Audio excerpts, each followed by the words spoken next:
यहीं से यमराज की घबराहट शुरू हो गई। कल्पना करिए कि जिससे दुनिया डरती घबराती है, पूरे जिंदगी में जीव के केवल यही एक ऐसे देवता हैं जिनका भय सोते जागते उठते बैठते खाते पीते हर समय लगा रहता है। एक छोटे से बच्चे से इनकी घबराहट बढ़ गई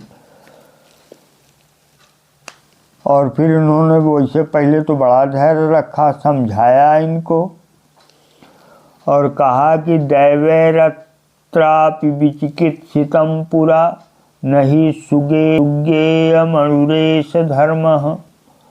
पहले देवताओं को भी बच्चे संदेह हुआ था इस बात को लेकर के, लेकिन उनके भी समझ में नहीं आया, इसलिए उन्हें यह वरदान नहीं मिल सका। इसलिए अन्यम वरम नचिकेतो वृणीस्व, हे नचिकेता तुम कोई दूसरा वर मांगो भाई। मामो परोत्सी रतिमा सृजनम, मुझे माफ कर दो और यह वरदान मेरे लिए छोड़ दो, क्योंकि यह बहुत ही कठिन वरदान है और बालक तुम्हें पता है जब देवताओं के समझ में नहीं आया तो तुमको हम इस वरदान में क्या समझाएं।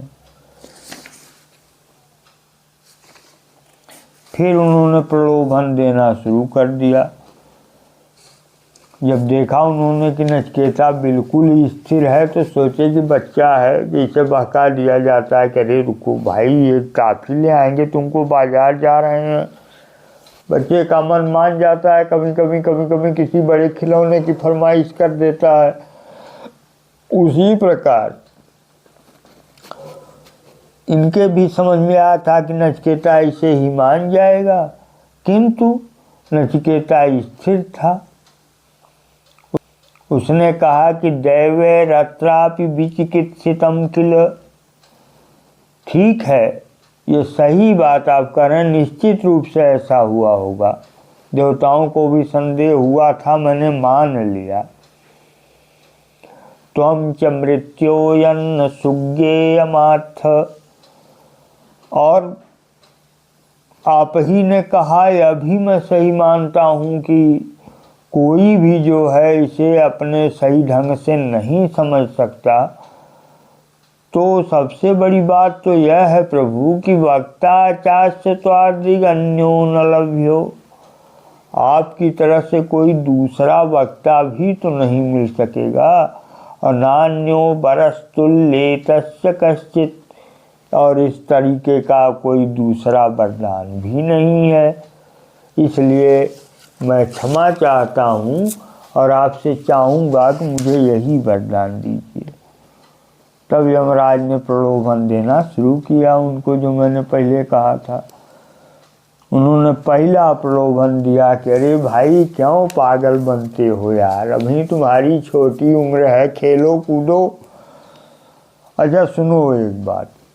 तो कहा उन्होंने क्या प्रभु? तो उन्होंने कहा कि शतायुषः पुत्र पौत्रान वृणीस्व, बहुत अधिक तुम पुत्र पौत्र जितने चाहो ले लो, और शतायुषः सबकी उम्र सैकड़ों वर्ष की रहेगी, इससे कम किसी की उम्र नहीं रहेगी।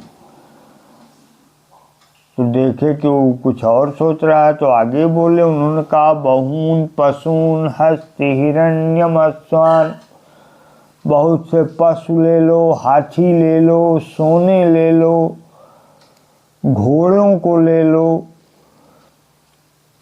फिर देखा उन्होंने कि नचिकेता पर असर नहीं पड़ रहा है तो फिर कह रहे हैं कि भूमेर महदायतनम वृणीस्व,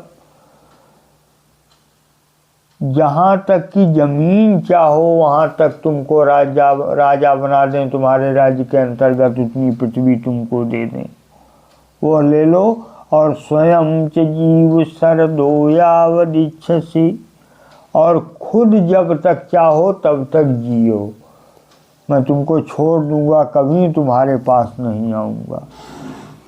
एतत्तुल्यं यदि मन्यसे वरम, इसलिए बालक अगर इसके समान और कोई वर मानते हो तो वृणीस्व वित्तम चिरजीविकाम च, तो धन और चिरजीविका, उन्होंने कहा कि तुम्हारे यहाँ क्रम से ही चलता रहेगा, जीविका तुमको अपने आप मिलती रहेगी, जितने लोग तुम्हारे हैं सबको।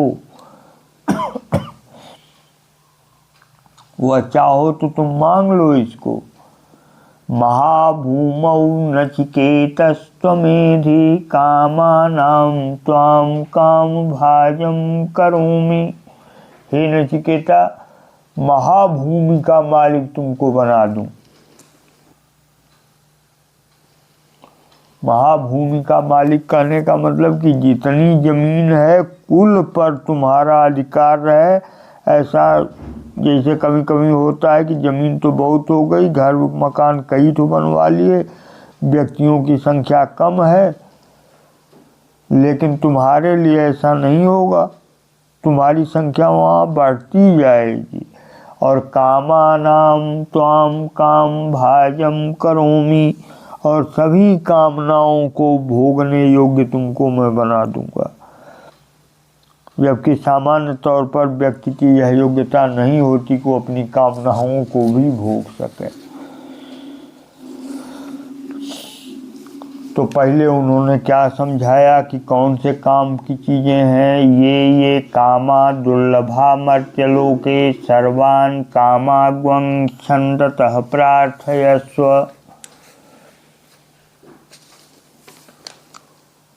मनुष्य लोक में जो भी दुर्लभ चीज़ें हैं, इन सब भोगों को तू स्वच्छंदता से भोग, कोई दिक्कत नहीं है, मांग ले मुझसे।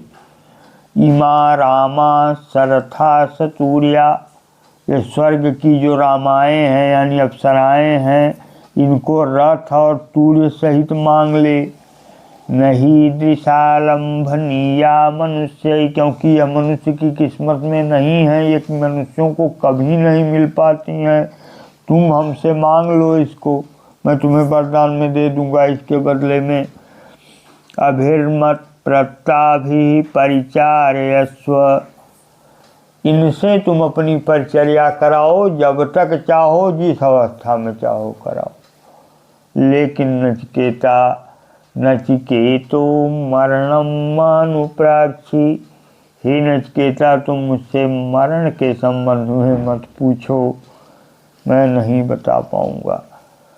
तब नचिकेता ने हाथ जोड़ते हुए उत्तर दिया।